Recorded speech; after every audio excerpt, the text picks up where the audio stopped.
Share कर सकते हैं। आज की वीडियो में हमने resistance, effect of temperature resistance पे कितना होगा वो सब पढ़ा है, राइट। स्वागत है आप लोगों का हमारे चैनल TLH ई लर्निंग पे। मैं हूं आकाश गुप्ता एंड कल हमारा जो लेक्चर है वो अपलोड नहीं हो पाया कुछ टेक्निकल इश्यूज की वजह से, बट आज के जो लेक्चर होगा वो होगा रेजिस्टेंस के ऊपर, ठीक है। तो गाइज, चाहे बोर्ड का एग्जाम हो चाहे आपका कोई कंपटीशन एग्जाम हो, ये जो टॉपिक है वो हमेशा पूछ लिया जाता है, इसके क्वेश्चंस पूछ लिए जाते हैं, राइट। तो रेजिस्टेंस को अच्छे से पढ़ना बहुत जरूरी है, इसलिए आज अलग से एक टॉपिक बनाया मैंने रेजिस्टेंस का। इसमें जितना भी कुछ होगा रेजिस्टेंस के बारे में वो आपको बताऊंगा, ठीक है। सबसे पहले रेजिस्टेंस क्या होता है वो आप जानिए। देखो, मैंने आपको बताया रेजिस्टेंस क्या होगा।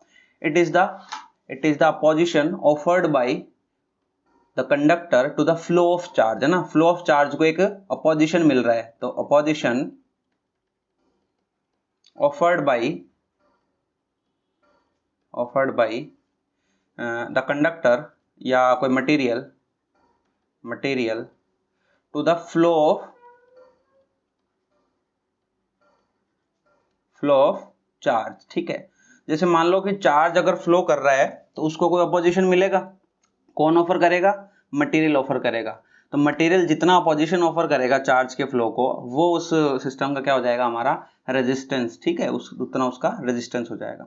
एक छोटा सा रिलेशन मैंने आपको डिराइव करवाया था, V is equal to I R, right. Ohm's law से आया था हमारा रिलेशन ये। तो इसमें आर जो था वो क्या था? हमारा रेजिस्टेंस। तो यहाँ की जो कहानी थी ना, इस कहानी के अंदर रेजिस्टेंस को कांस्टेंट माना था, क्योंकि अजम्पशन हमारा था कि टेम्परेचर कांस्टेंट है और फिजिकल स्ट्रक्चर हमारा कंडक्टर का बदल नहीं रहा है। तो अगर टेम्परेचर कांस्टेंट कर दोगे और फिजिकल स्ट्रक्चर मतलब जो भी पैरामीटर्स है, लेंथ, एरिया, अगर आप उन सबको कांस्टेंट कर दोगे तो रेजिस्टेंस तो कांस्टेंट आएगा ही। कैसे? क्योंकि हमने कल पढ़ा कि रेजिस्टेंस क्या होता है। Resistance directly proportional to length होता है, resistance inversely proportional to area होता है। जब इन दोनों को मैं रिमूव करूंगा तो हमारा रेजिस्टेंस की वैल्यू क्या आ जाएगी? Resistivity into L upon A आ जाएगा। रेजिस्टिविटी L अपॉन A आ जाएगा, ठीक है। सब लोगों को याद हो गए, राइट। आगे थोड़ा सा बढ़ते हैं। कुछ एक रिलेशन है जो हमने प्रीवियस लेक्चर में निकाले थे, आपने नहीं करे हैं तो मैं रिकमेंड करता हूं कि आप जरूर करके आएं। अगर नहीं करने हैं तो थोड़ा सा मैं यहाँ पर एक हल्का सा रिकैप दे सकता हूँ आप लोगों को, राइट। तो हम लोगों ने एक रिलेशन डिराइव किया था, J is equal to sigma into E. किसी को याद है? ठीक है। इसके अंदर ये क्या था? ये एक्चुअली में इनवर्स ऑफ रेजिस्टिविटी था, और इसकी जगह कुछ वैल्यूज पुट कर सकते हैं हम। आपके सामने मैं वैल्यू पुट करके बताता हूं। जैसे E is equal to rho J बनेगा, और J की वैल्यू आप I बाई A पुट कर सकते हो, ठीक है। तो इलेक्ट्रिक फील्ड आ जाएगा। इसकी वैल्यू कितनी आई थी भाई? इसकी वैल्यू किसी को याद है तो मुझे बताओ फटाफट। इसकी वैल्यू कितनी है? इसकी वैल्यू है m अपॉन एन ई स्क्वायर टाउ, ये इसकी वैल्यू है, राइट। एंड मल्टीप्लाई में कितना आ जाएगा? J मल्टीप्लाई में आ जाएगा। तो ये क्या आ जाएगा? रेजिस्टिविटी के बराबर आ जाएगा यहाँ पर। तो रेजिस्टिविटी की वैल्यू कितनी है? m अपॉन एन ई स्क्वायर टाउ, एक इक्वेशन। और यहाँ से अगर रेजिस्टेंस निकाले इन दोनों इक्वेशन को कंपेयर करके, तो रेजिस्टेंस कितना आ जाएगा भाई? रेजिस्टेंस आ जाएगा m अपॉन एम एल आ जाएगा ना ऊपर, N E square into tau A, ये आ जाएगा, ठीक है। तो हम देख पा रहे हैं रेजिस्टेंस की वैल्यू के अंदर, देखो यहाँ पर क्या है? ये है mass of electron, this is the mass of electron, and this is the length of conductor. N क्या है? Number of electron per unit volume या बोल सकते हैं electron density of the conductor. E क्या है? Charge of an electron. Tau क्या है? रिलैक्सेशन टाइम, जो हमने पहले बताया था, एवरेज रिलैक्सेशन टाइम। ए क्या है? Cross sectional area of any specimen conductor, ठीक है। कुछ भी हो सकता है ये, ठीक है। तो इस तरह से मैंने आपको बताया सब, राइट। तो कुछ बातें ऐसी थी रेजिस्टेंस की जिसमें हम SI यूनिट की बात कर रहे थे, ठीक है। आपने SI यूनिट अगर नहीं निकाली है तो आपको पता होगा, ओम इसकी SI यूनिट होती है, राइट। एंड ओम को आप कैसे लिख सकते हो? ये हेडफोन जैसा साइन होगा उसका। इसकी कुछ डायमेंशन भी होती है, डायमेंशन बता दो आप फटाफट। डायमेंशन आप कमेंट कर सकते हो, इसकी डायमेंशन निकालना इस फॉर्मूला का यूज करते हुए, निकालना। मास का पता है आपको, लेंथ का पता है आपको, इसका पता है आपको, चार्ज का पता है, टाउ का पता है, एरिया का पता है। इसकी जो डायमेंशन आएगी वो आप यहाँ पर लिखो। डायमेंशन के क्वेश्चन जरूर पूछता है बोर्ड, चाहे CBSE हो, चाहे ICE हो, चाहे RBSE हो, कैसा भी बोर्ड हो। डायमेंशनल फॉर्मूला निकालना एक तरीके से एक बेसिक के साथ चलना होता है। आपको डायमेंशनल फॉर्मूला निकालना तो आना ही चाहिए, राइट। उसके लिए एक्स्ट्रा पढ़ने की कोई जरूरत नहीं है, मतलब एक प्रैक्टिस होनी चाहिए आपकी। कोई फॉर्मूला आ जाए उसका आप डायमेंशनल फॉर्मूला निकाल दोगे, है ना। क्योंकि बहुत सारे क्वेश्चंस ऐसे होते हैं जो आपसे सोल्व नहीं होंगे, लेकिन उसकी डायमेंशन चेक करोगे तो आपके आंसर आ जाएंगे। कभी कभी क्या है, वेरिएबल्स में क्वेश्चन आ जाते हैं और आर की वैल्यू ऐसे कुछ फॉर्मूला एम एल इनकी फॉर्म में दिया रहता है, तो आप लोग कई बार क्या होता है वो क्वेश्चन हमसे सोल्व नहीं होता है। क्यों? कोई मान लो क्रिटिकल थिंकिंग नहीं लग रही है, कोई मेथड्स नहीं बन रहे हैं, कोई इनडिटर्मिनेट फॉर्म बन गई, कुछ ऐसा कुछ बन गया जिससे हम आगे फर्दर सोल्व नहीं कर पा रहे, या सपोज एग्जाम के अंदर हमारे से क्लिक नहीं हो रहा है, तो हम क्या करेंगे, हम करेंगे ये कि हम डायमेंशन चेक कर सकते हैं सारे ऑप्शंस की, अगर वो रेजिस्टेंस के इक्वल है देन हमारा आंसर हमें मिल जाएगा। तो ऐसे कुछ जब सिचुएशन आए तो डायमेंशनल फॉर्मूला आपकी बहुत हेल्प करेगा, इसीलिए डायमेंशन निकालना बहुत ज़रूरी है आप लोगों के लिए, इसको सीखना उससे भी ज़्यादा ज़रूरी है, राइट। चलो, तो जो भी फॉर्मूला हो उसकी प्रैक्टिस करा करो डायमेंशनल फॉर्मूला निकालने की। तो इस तरह से हमने क्या देखा, इस तरह से हमने देखा कि रेजिस्टेंस का और क्या बोलते हैं हमारे रेजिस्टिविटी का एक फॉर्मूला आ गया इस तरह से, ठीक है। अब आपको मेरे को बताना है कि वेरिएशन कैसे होगा। देखो, वेरिएशन पढ़ना है, वेरिएशन ऑफ रेजिस्टेंस, रेजिस्टेंस किसकी वजह से, ड्यू टू टेम्परेचर, ठीक है, टेम्परेचर की वजह से। एक रफ आइडिया लेंगे यहाँ से, हम छोटा सा रफ आइडिया लेंगे। सपोज रेजिस्टेंस हमारे पास कितना है, एम एल अपॉन कितना आ गया, N E square tau into A, ये आ गया, राइट। नेक्स्ट देखो आगे चलते हैं, यहाँ पर देखो कांस्टेंट क्या क्या है, किसी एक फिक्स कंडक्टर के लिए क्या क्या कांस्टेंट रहेगा, मास कांस्टेंट रहेगा, this is the constant quantity. Length constant रहेगी, बिल्कुल कांस्टेंट रहेगी। इलेक्ट्रिक चार्ज ई की वैल्यू तो हमेशा कांस्टेंट है, पता ही हम लोगों को, ये भी कांस्टेंट है। और एरिया भी कांस्टेंट मान लिया हमने कि एरिया भी कांस्टेंट है। तो दो ऐसे वेरिएबल हैं हमारे पास, एक तो एन और एक ये टाउ। ये दो ऐसे वेरिएबल हैं जो रेजिस्टेंस को चेंज कर सकते हैं, ठीक है। तो टेम्परेचर इंक्रीज करने के साथ साथ हमें इन वेरिएबल्स का वेरिएशन देख लेंगे और रिजल्ट निकाल देंगे कि रेजिस्टेंस का क्या होने वाला है, ठीक है। वैसे तो हमें पता है रेजिस्टेंस का क्या होने वाला है, लेकिन फिर भी हम निकालेंगे। सपोज टेम्परेचर इंक्रीज किया, temperature has been increased by some amount, कोई भी सिग्निफिकेंट अमाउंट हो सकता है। तो टेम्परेचर इंक्रीज करने से एक इफेक्ट तो आएगा, बोले क्या, टाउ की वैल्यू क्या हो जाएगी, रिड्यूस हो जाएगी, relaxation time will be reduce. Relaxation time क्या है, the time between two successive collision. अगर आप टेम्परेचर बढ़ाओगे तो क्या होगा, काइनेटिक एनर्जी मिलेगी इलेक्ट्रॉन को, वो भी ज्यादा, और जितनी ज्यादा एनर्जी होगी तो टकराने में जो समय लगेगा वो बहुत कम लगेगा, यानी कि रिलैक्सेशन टाइम की वैल्यू कम हो गई।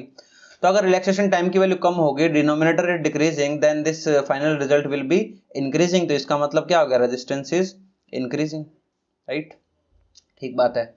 अच्छा, टेम्परेचर इंक्रीज होने से एन पे क्या फर्क पड़ रहा है, एन पे फर्क पड़ रहा है। देखो नंबर ऑफ फ्री इलेक्ट्रॉन्स है, यानी कि वैलेंस इलेक्ट्रॉन और फ्री इलेक्ट्रॉन दोनों है मटेरियल के अंदर। टेम्परेचर बढ़ाएंगे तो कुछ हमारे इलेक्ट्रॉन है, कुछ इलेक्ट्रॉन रिलीज हो जाएंगे उस बॉन्ड से, और वो भी फ्री इलेक्ट्रॉन की तरह काउंट होने लग जाएंगे। इसका मतलब टेम्परेचर बढ़ाने से एन की वैल्यू क्या हो रही है, इंक्रीज हो रही है। तो एन की वैल्यू इंक्रीज होने से क्या होगा, रेजिस्टेंस की वैल्यू डिक्रीज होगी, ठीक है। ये तो प्रॉब्लम हो गई। प्रॉब्लम कैसे हो गई, टेम्परेचर बढ़ाने से एक वेरिएबल बोल रहा है रेजिस्टेंस बढ़ेगा, दूसरा वेरिएबल बोल रहा है रेजिस्टेंस कम होगा। हम किसकी माने, हम उसकी मानेंगे जिसके अंदर सिग्निफिकेंट चेंज होगा। क्या होगा, सिग्निफिकेंट चेंज। चलो पहले इसकी बात कर लेते हैं। एन की वैल्यू जनरली क्या होती है, एन की वैल्यू जनरली क्या होती है, एन की वैल्यू होती है, सपोज कुछ भी मान लो, एक रफ डेटा लेके, ये एन की कोई वैल्यू है, ठीक है।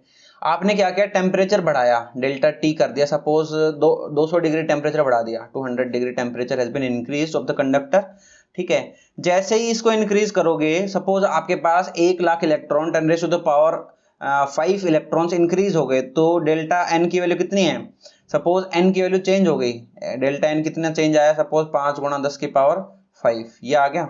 अब इसको फर्दर आप सोल्व करोगे, क्या मिलेगा आपको, अगर नया एन निकालना हो तो कितना आएगा, ये देखो, इसको पहले पावर इक्वल करोगे तो कितना आ जाएगा, 8.00000000, कितने जीरो लगेंगे, 23 जीरो लगेंगे, मैं तो काउंट नहीं कर रहा हूँ, ऐसे लिख रहा हूँ, ठीक है, इंटू 10⁻28, ऐसा कुछ होगा।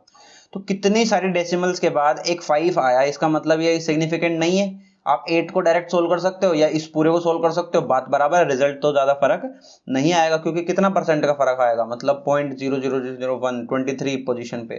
तो इतना ज्यादा सिग्निफिकेंट इफेक्ट नहीं क्रिएट कर रहा हमारा चार्ज डेंसिटी, तो इसका मतलब we will neglect this variable, ठीक है, इसको नेग्लेक्ट कर देंगे। हालांकि कुछ कुछ प्रैक्टिकल प्रॉब्लम्स में क्या होता है, इसको नेग्लेक्ट नहीं करते हैं, इसका भी ऐड कर लेते हैं हम साथ में, लेकिन अभी हमारे लिए इस चीज को कंसीडर करने के लिए कोई जरूरत नहीं है, ठीक है। चलो, तो इसको जैसे ही आप लोगों ने नेग्लेक्ट किया, यहां पर क्या बच गया, resistance increasing, hence we can say that temperature increase होने से, ठीक है, रेजिस्टेंस की वैल्यू इंक्रीज होती है, रेजिस्टेंस की वैल्यू इंक्रीज होती है, that means temperature is directly proportional to resistance. ठीक है, बहुत इंपॉर्टेंट बात आ गई है, टेम्परेचर बढ़ाने से रेजिस्टेंस बढ़ेगा, लीनियर रिलेशनशिप होगा इनका भी, थोड़ी देर में बताऊंगा। अच्छा, रेजिस्टिविटी के साथ क्या खेल हो रहा है, रेजिस्टिविटी के साथ भी यही खेल हो रहा है। देखो फॉर्मूला क्या है, यही तो फॉर्मूला है पूरा का पूरा, इसमें भी एन इसमें भी टाउ है, तो that means resistivity is also increasing with temperature, तो वो भी इंक्रीज हो रही है, रेजिस्टिविटी इज आल्सो इंक्रीजिंग। ठीक है, तो इस तरह से ये चल रहा है। अच्छा, एक छोटा सा टॉपिक है कार्बन रजिस्टर और ये सब रजिस्टर है, इसका एक स्मॉल वीडियो बनाऊंगा छोटा सा 6 से 7 मिनट का, वो इसलिए क्योंकि इसको अगर पूरे टॉपिक में कवर करूंगा तो आप लोग थोड़ा अच्छे से फोकस नहीं करोगे उसके ऊपर। अगर छोटा वीडियो बनेगा तो उसके ऊपर क्या फिक्स क्वेश्चन होता है, हमेशा फिक्स क्वेश्चन होता है और एक फिक्स पैटर्न से सॉल्व होता है, उसके लिए आगे पीछे का कोई भी अगर कॉन्सेप्ट नहीं आता है फिर भी आप उस वीडियो को देखकर वो सीख सकते हो। तो कार्बन कोडिंग का अलग से एक छोटा सा वीडियो बनेगा, तो आप उस वीडियो को देखोगे तब आपको समझ में आएगा कि कैसे सॉल्व करते हैं इनके क्वेश्चंस। ठीक है, चलो आगे चले। चलो नेक्स्ट हमें पढ़ना है इफेक्ट ऑफ टेम्परेचर। देखो इफेक्ट ऑफ टेम्परेचर मैंने बताया, लेकिन जो बताया है वो बताया कंडक्टर के लिए एक तरीके से। ठीक है, तो सबसे पहले कंडक्टर के लिए मैं आपको बता देता हूँ सिंपल सा कि टेम्परेचर बढ़ाने से, अभी मैंने बताया कि टेम्परेचर बढ़ाने से रेजिस्टेंस की वैल्यू क्या हो रही है, इंक्रीज हो रही है, राइट। टेम्परेचर बढ़ाने से रेजिस्टेंस की वैल्यू इंक्रीज हो रही है। तो सपोज करो कुछ वेरिएबल्स हैं, उनको मैं पहले से डिफाइन करता हूं कि ये सपोज कोई इनिशियल टेम्परेचर पे ये क्या है, R naught is the resistance of material या conductor, material at any initial temperature, कोई इनिशियल टेम्परेचर पे इसका जो आर है वो इतना है। और सपोज कोई हमने मान लिया कि डेल्टा टी टेम्परेचर का चेंज किया, कितना डेल्टा टी, तो कितना आ जाएगा, चेंज इन टेम्परेचर आ जाएगा। नेक्स्ट हमें क्या निकालना है, रेजिस्टेंस किसी एक फिक्स टेम्परेचर पे ये हमें निकालना रहेगा, और एक अल्फा दिया रहेगा, उस अल्फा का वैल्यू क्या है, टेम्परेचर कोफिशिएंट होगा ये, this will be the temperature coefficient, तो कोफिशिएंट आ जाएगा ये। ठीक है, तो एक डायरेक्ट रिलेशन है इनका, मैं इसके डेरिवेशन में नहीं घुसूंगा क्योंकि डेरिवेशन वैसे भी इसका बहुत सिंपल सा है, डायरेक्ट रिजल्ट बेस है। ठीक है, एक्सपेरिमेंटल रिजल्ट है। आपको किसी टेम्परेचर पर अगर रेजिस्टेंस निकालना हो और आपको किसी एक फिक्स टेम्परेचर पर रेजिस्टेंस दे रखा हो, तो आप क्या करोगे, 1 प्लस एल्फा डेल्टा टी करोगे और इस फॉर्मूले को अप्लाई करोगे, आपके पास क्या आएगा, किसी एक फिक्स टेम्परेचर पर रेजिस्टेंस निकल जाएगा। ठीक है, किसी ने अगर 11th में थोड़ा बहुत पढ़ा हो टेम्परेचर वेरिएशन से लेंथ कैसे निकाली थी, तो वो भी ऐसे ही निकाली थी, राइट, इसी तरह से निकाली थी, वैसे हम रेजिस्टेंस निकालेंगे। और अगर रेजिस्टिविटी किसी को निकालनी हो तो कैसे निकलेगी भाई, रेजिस्टिविटी निकल जाएगी ये वाली, इस तरह से सेम वे में, एकदम सेम तरीका, कोई चेंज नहीं करना, बस साइन चेंज कर दो, काम खत्म। ठीक है, सपोज कोई हमसे अल्फा निकलवा ले, तब क्या करेंगे, तो अल्फा निकालने के लिए हमारे पास वापस उसी टूल को यूज करो, इसको लेफ्ट राइट घुमाओ, लेफ्ट राइट जब इसको घुमाओगे तो क्या आ जाएगा, R T minus R naught upon R naught delta T की वैल्यू कितनी आ गई, इसकी वैल्यू आ गई हमारे पास अल्फा। ठीक है, ये आ गई अल्फा, राइट। किसी को अगर थर्मल स्ट्रेन के बारे में थोड़ा सा आइडिया है, तो थर्मल स्ट्रेन हमारा क्या था, किसी को पता है, delta L upon L, change in length upon original length, will be equal to alpha delta T होता था हमारा थर्मल स्ट्रेन। ठीक है, तो थर्मल स्ट्रेन के ये एल नीचे लगा देंगे तो आंसर आ जाता था अल्फा का, लीनियर कोफिशिएंट का। ये वहां यहाँ पर भी ऐसा ही हुआ है, ये क्या है, change in resistance while increasing the temperature delta T, and this is the original resistance of the conductor. तो इन सब का जो रेशियो होगा ये क्या हो जाएगा, एक तरीके से रेजिस्टेंस स्ट्रेन हो जाएगा, हालांकि ऐसा कोई वर्ड एग्जिस्ट नहीं करता, मैं वैसे ही बना रहा हूँ। ठीक है, ये रेजिस्टेंस स्ट्रेन हो जाएगा। ठीक है, इसको ऐसे सॉल्व करेंगे एनालॉजी लेके, तो अगर 11th का अगर थर्मल थोड़ा सा स्ट्रॉन्ग आप लोगों का, तो इसको समझने में बहुत आसानी होगी, राइट, तो ऐसे सॉल्व कर सकते हैं। ठीक है सर, इसके क्वेश्चन कैसे आएंगे, देखो क्वेश्चन बहुत सिंपल आएंगे इसके। आपको बोलेगा कि एक कंडक्टर है, suppose this is a conductor and the resistance of this conductor is 100 ohm at any 30 degrees centigrade, and if this conductor is dipped into a water of 100 degrees centigrade, then what will be the resistance of this conductor if alpha is कोई value दे देगा something. ठीक है, तो इस तरह से देगा। तो आपको क्वेश्चन में क्या क्या दिया रहेगा, किसी एक फिक्स टेम्परेचर पे रेजिस्टेंस दिया रहेगा, आपको टेम्परेचर का चेंज दिया रहेगा, ठीक है, आपको किसी दूसरे पे ये पूछ सकता है, 4-5 वेरिएबल तो है ही हैं सारे, ये हो जाएगा। अब आप देखो कि इन सारे वेरिएबल्स में कितने वेरिएबल दे रखे हैं और कितने वेरिएबल नहीं दे रखे हैं, तो 3 देकर चौथा पूछेगा, आंसर निकाल देना, डायरेक्ट वैल्यू पुट करनी है, ठीक है। आपको 3 वेरिएबल दे रखे हैं, आपको फोर्थ वन पूछ लिया, ठीक है। लेकिन कभी कभी क्या होता है कि 3 वेरिएबल नहीं देता, ठीक है, 1-2 वेरिएबल नहीं देता, इस क्वेश्चन से जुड़कर दूसरा क्वेश्चन आता है, तो जब दूसरा क्वेश्चन जुड़कर आएगा तब क्या होगा, इन कंडीशन से कोई एक वेरिएबल अननोन होगा, वो कैलकुलेट होगा और वो वैल्यू दूसरे इक्वेशन में जाकर सोल्व होगी, तो हमारा आंसर आएगा, ठीक है। इसकी टेस्ट सीरीज अभी रिकॉर्ड कर रहा था मैं, बट फिर थोड़ी प्रॉब्लम आ गई वापस से, तो इसलिए टेस्ट सीरीज रिकॉर्ड नहीं हो पाई है। वापस अभी टेस्ट सीरीज पे काम करूंगा इसके में, ठीक है। तो इसको ये सारे क्वेश्चंस हैं, बेसिक क्वेश्चंस के अंदर मैं इनको ऐड कर दूंगा, राइट। आप लोगों को फिर समझ में आने लग जाएंगे कि इनके क्वेश्चंस कैसे करने हैं। बट ये थ्योरी रहेगी हमारी, थ्योरी पार्ट डिस्कस कर रहे हैं आज, ठीक है। थोड़ा तबीयत वगैरह भी इतनी ज़्यादा सही नहीं है, वरना मैं थोड़ा और अच्छे से करता इस चीज़ को, राइट, इसलिए कल का वीडियो भी नहीं आ पाया। तो इस तरह से हम कंडक्टर का सीख सकते हैं, ठीक है। सेकंड हमारे पास क्या रहेगा, सेकंड हमारे पास रहेगा सपोज इंसुलेटर्स। देखो इंसुलेटर का बहुत बढ़िया खेल है। इंसुलेटर में हमारे पास फ्री इलेक्ट्रॉन तो होते नहीं है ना, इलेक्ट्रिसिटी तो कंडक्ट करता नहीं है ये, तो फिर क्या होगा, टेम्परेचर का इफेक्ट, थोड़ा बहुत टेम्परेचर इसको देंगे हम, टेम्परेचर इंक्रीज करेंगे, तो होना क्या है, इतना होगा कि थोड़ा बहुत जो इलेक्ट्रॉन है वो लूज हो जाएंगे, यानी कि थोड़ी बहुत रेजिस्टेंस है वो कम हो जाएगी, यानी कि टेम्परेचर के इनवर्सली प्रोपोर्शनल है, इसका रेजिस्टेंस टेम्परेचर के इनवर्सली प्रोपोर्शनल है, ठीक है। तो ये आपका एक मेथड रहेगा, इसको अच्छे से पढ़ोगे तो समझ में आ जाएगा आपको। याद रखने वाली चीज़ है ना, वही बता रहा हूँ डायरेक्ट, ज़्यादा बकवास करने की क्या जरूरत है कि मैं आपको बताऊँ वेरिएशन ऐसे हो रहा है, वैसे हो रहा है, ऐसे हो रहा है, वैसे हो रहा है। बट इसका जो डिटेल डिस्कशन है वो सेमीकंडक्टर में दोबारा होगा, एनर्जी गैप का रिलेशन लेके, है ना। तो एनर्जी गैप से भी आपको समझ में आएगा कि ये इनवर्सली ही प्रोपोर्शनल है, राइट, ये इनवर्सली प्रोपोर्शनल है। और रेजिस्टिविटी का एक रिलेशन हमारे पास है, ये वाला, ये कोई रेजिस्टिविटी टेम्परेचर T पर, this is the original resistivity, इसका एक्सपोनेंशियल कर्व होता है, मतलब एक्सपोनेंशियली डिक्रीज होता है एक तरीके से, ठीक है। ये वैसे तो इसका रिजल्ट वैसे बता दिया मैंने, बट इसका एक्सपोनेंशियल इंक्रीज और डिक्रीज होता है। वैल्यू कितनी होती है इसकी, इसकी वैल्यू होती है Eg/2kBt,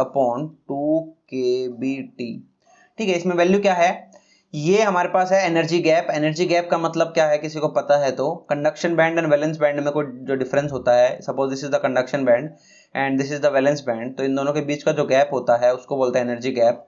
के भी हमारा बोल्ट्जमान कांस्टेंट हो गया, टी कोई टेम्परेचर हो गया, उससे आप वैल्यू निकालोगे, आपको पता चलेगा कि resistivity is the exponentially increasing और डिक्रीजिंग विद इंक्रीज और डिक्रीज द टेम्परेचर, ठीक है। टेम्परेचर बढ़ेगा तो एक्सपोनेंशियली इंक्रीज हो जाएगी, सॉरी डिक्रीज हो जाएगी, और उसका उल्टा हो जाएगा, ये इंक्रीज हुआ तो ये डिक्रीज हो गई, ये डिक्रीज हुआ तो इंक्रीज हो गई, मतलब उल्टा चल रहा है ना, ठीक है।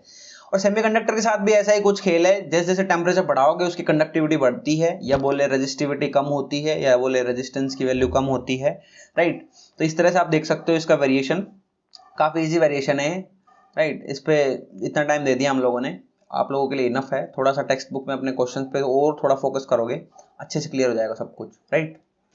चलो नेक्स्ट आगे चलते हैं, एक छोटा सा टॉपिक और, हालांकि छोटा टॉपिक नहीं है, बहुत इंपॉर्टेंट टॉपिक है, कॉम्बिनेशन ऑफ रेजिस्टेंस, है ना। आप लोगों ने कॉम्बिनेशन ऑफ कैपेसिटेंस तो पढ़ा है, क्या होता है भाई कॉम्बिनेशन ऑफ कैपेसिटेंस, बहुत सारे कैपेसिटर्स को आप कनेक्ट कर देते हो, आइदर इन सीरीज कॉम्बिनेशन और इन पैरेलल कॉम्बिनेशन। क्यों करते हो, करते इसलिए क्योंकि जो स्टैंडर्ड वैल्यूज होती है कैपेसिटर्स की, या बोले अभी रजिस्टर्स की, उतनी वैल्यूज हमारे सर्किट्स में काम नहीं आती, कुछ दूसरी वैल्यूज हमारे सर्किट में काम आती है। तो in order to fulfill that requirement of resistance in our circuit, we are using combination of resistance, तो combination use करते हैं in order to get desired value of resistance, right। तो पहला combination जो होगा हमारा वो क्या होगा, वो होगा सीरीज combination। तो सीरीज combination में वही बात जो मैंने बताई आपको, क्या होगा, सिंपल सा, सपोज 2-3 रेजिस्टर्स हैं, वो सीरीज में कॉम्बिनेट हो रखे हैं, जुड़ रखे हैं ऐसे। सपोज इसके पास R1 है, इसके पास R2 है, इसके पास R3 है, ये इनके इंडिविजुअल रेजिस्टेंस आपको डिफाइन करना है इन सबको। And this complete arrangement is connected with a power source called battery of potential difference V, जो जैसे आपको फिगर में दिख रहा है, शोन इन फिगर, राइट, ठीक है। ये क्या करेगा, करंट ड्रॉ करेगा, रेजिस्टेंस क्या करेंगे, इससे करंट ड्रॉ करेंगे, कितना करंट ड्रॉ करेंगे, सपोज I करंट इन्होंने लिया, ठीक है। तो अब तो ये बात बताने की जरूरत है नहीं कि सीरीज के अंदर करंट की वैल्यू सेम रहेगी, बहुत सारे वैल्यूज दे दी मैंने, कंजर्वेशन ऑफ चार्ज से समझा दिया, वाटर फ्लो के एनालॉजी से समझा दिया, काफी चीजें पढ़ा दी है मैंने, नहीं पढ़ी है तो आप थोड़ा सा पीछे जरूर देख के आओ। अभी रिजल्ट क्या है कि करंट की वैल्यू चेंज नहीं होगी किसके अंदर, सीरीज के अंदर। तो magnitude of current will be same for this one and this one. इस पर कितना करंट है, आई करंट है, सब पे आप करंट लिख लिया करो। अच्छा एग्जाम में बीच में मत लिखना, हाँ न्यूमेरिकल रफ में सोल्व करो तो ऐसे लिख लिया करो, ठीक है। लेकिन इन सबके पास पोटेंशियल अलग अलग होगा, इसके पास पोटेंशियल कुछ होगा, इसके पास कुछ पोटेंशियल होगा, इसके पास कुछ पोटेंशियल होगा। तो टोटल पोटेंशियल जो है, यहाँ नहीं लिखते हैं नीचे लिखेंगे, जो टोटल पोटेंशियल जो है वो कितना आ जाएगा, V1 plus V2 plus V3। V1 कहाँ पे है, यहाँ पर कितना है V1, लिख लो V1 कितना है। V1 की वैल्यू होगी IR1, ये आ जाएगा। और V2 की वैल्यू कितनी होगी, V2 की वैल्यू होगी IR2। और V3 की वैल्यू कितनी होगी, IR3, राइट। तो ये सारी वैल्यूज रहेंगी इसकी। अब इनको ऐड करोगे तो आपके पास रिजल्ट आ जाएगा, ठीक है। लेकिन इससे पहले आप क्या करो कि इक्विवेलेंट सर्किट बना लो, this is the equivalent circuit. And इस इक्विवेलेंट सर्किट में होता क्या है, देखो हम क्या करेंगे, पूरा अरेंजमेंट है उसको रिप्लेस करेंगे किससे, एक ऐसे रेजिस्टेंस से जो सेम बैटरी से कनेक्टेड हो, जिसका पोटेंशियल डिफरेंस V है, एंड वो सेम I करंट ड्रॉ कर रहा हो, कंडीशन सारी सेम रहनी चाहिए। तो पूरा जो कॉम्बिनेशन है इसको रिप्लेस करा जिस रेजिस्टेंस से, उसका रेजिस्टर कितना हो गया, R इक्विवेलेंट, इक्विवेलेंट रेजिस्टेंस हो गया, राइट। कितना पोटेंशियल लेगा भाई, ये पोटेंशियल लेगा I R इक्विवेलेंट, ठीक है। वैल्यूज पुट कर दो सारे की सारी इस इक्वेशन में, कितना आ जाएगा, I R equivalent is equal to I R1 plus I R2 plus I R3, right. क्या काट दो, बोलो सर I काट दो, ये I कट गया कॉमन आके सब में से। रिलेशन क्या बचा, बहुत सिंपल रिलेशन बचा आपके पास कि R इक्विवेलेंट की जो वैल्यू है वो कितनी बच गई, R1 plus R2 plus R3, ये बच गई। And this is the important one, right, ठीक है। अच्छा आपको ऐसा कोई बोल दे कि बहुत सारे n रजिस्टर्स कनेक्टेड हैं सीरीज के अंदर, ठीक है, तो क्या कर दो, सबको ऐड कर दो, है ना, सबको ऐड कर दो। एंड कुछ खास बातें हैं जैसे कि सपोज इसकी वैल्यू 1, इसकी वैल्यू 1, इसकी वैल्यू 1, टोटल कितना आएगा 3। तो जो कॉम्बिनेशन का, सीरीज कॉम्बिनेशन का जो फाइनल रेजिस्टेंस आता है वो एक एक इंडिविजुअल रेजिस्टेंस से ज्यादा आता है ना, that is the R equivalent is greater than the individual resistors connected in series combination, ठीक है, ऐसे समझो इस चीज को। तो आपको ये समझ में आया होगा। ये रिलेशन काफी इजी है, 10th में आप लोगों ने इसको निकाला है, अच्छे से निकाला है, इसको परेशान मत होना, डायरेक्ट कैसे सोल्व कर सकते हैं। देखो एक छोटा सा एग्जांपल ले लेते हैं। एग्जांपल क्या है, सपोज ये एक रजिस्टर है, this is also an register, this is also a resistor, and this ये सपोज 1 ओम है, ये सपोज 2 ओम है, ये सपोज 3 ओम है। यहाँ पर कोई सपोज कितना हो गया 6 ना, तो सपोज 18 वोल्ट की बैटरी लग रही है, 18 वोल्ट की, and this battery is supplying some current to this arrangement.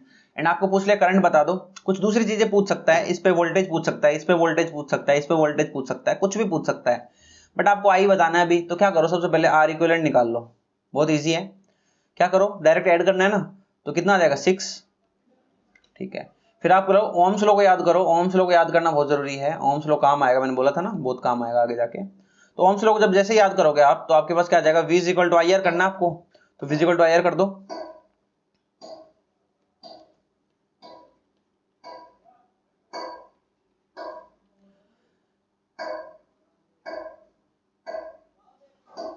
अब जैसे ही V is equal to IR आप करोगे, आपको क्या पता चलेगा, V की वैल्यू कितनी है 18, यहाँ पे 18 लिख दो, I की पता नहीं है, R की वैल्यू हमने 6 निकाल ली, I कितना आ जाएगा 3 एम्पियर,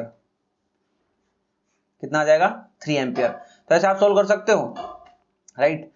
नेक्स्ट हम कर लेते हैं क्या, पैरेलल कॉम्बिनेशन कर लेते हैं, क्या कर लेते हैं, पैरेलल कॉम्बिनेशन कर लेते हैं।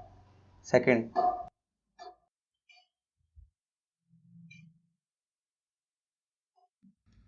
पैरेलल कॉम्बिनेशन, पैरेलल कॉम्बिनेशन में क्या होगा, देखो सिंपल है, बहुत सारे रेजिस्टर्स हैं कनेक्टेड इन पैरेलल फैशन, ये पैरेलल फैशन में कनेक्टेड है इस तरह से, इस तरह से पूरा पूरा अरेंजमेंट है वो कनेक्टेड है आपके पास। सपोज इसका रेजिस्टेंस है R1, इसका रेजिस्टेंस है R2 एंड इसका रेजिस्टेंस है R3 एंड इसके पास पोटेंशियल सपोज V है एंड इसने I करंट दिया। थोड़ी सी कहानी बदलेगी भैया। क्या कहानी बदलेगी?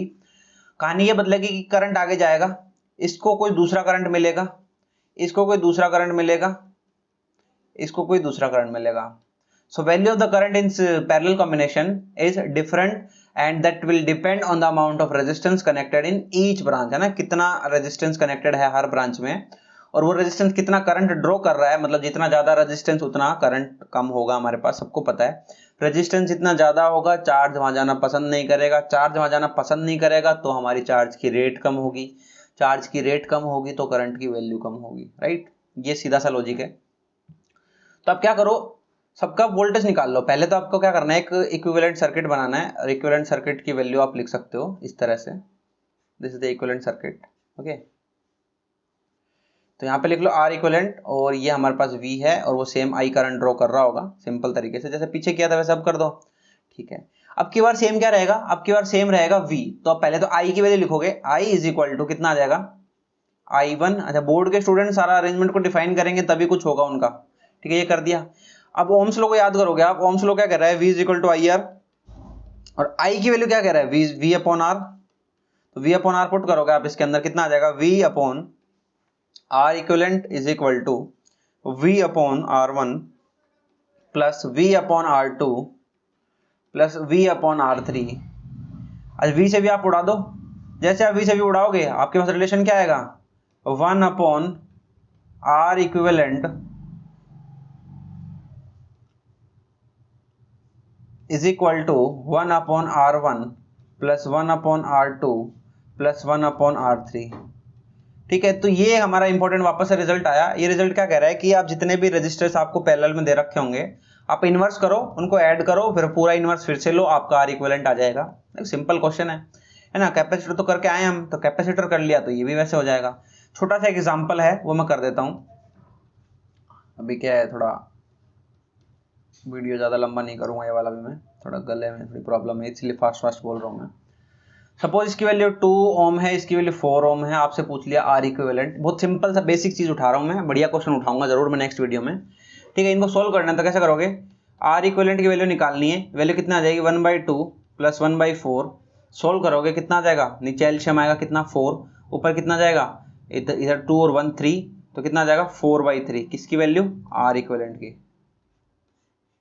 ठीक है। इसे सोल्व कर सकते हो आप, डायरेक्ट ऊपर मल्टीप्लाई करके ऐड कर दो, आंसर आ जाएगा आप लोगों का, ठीक है।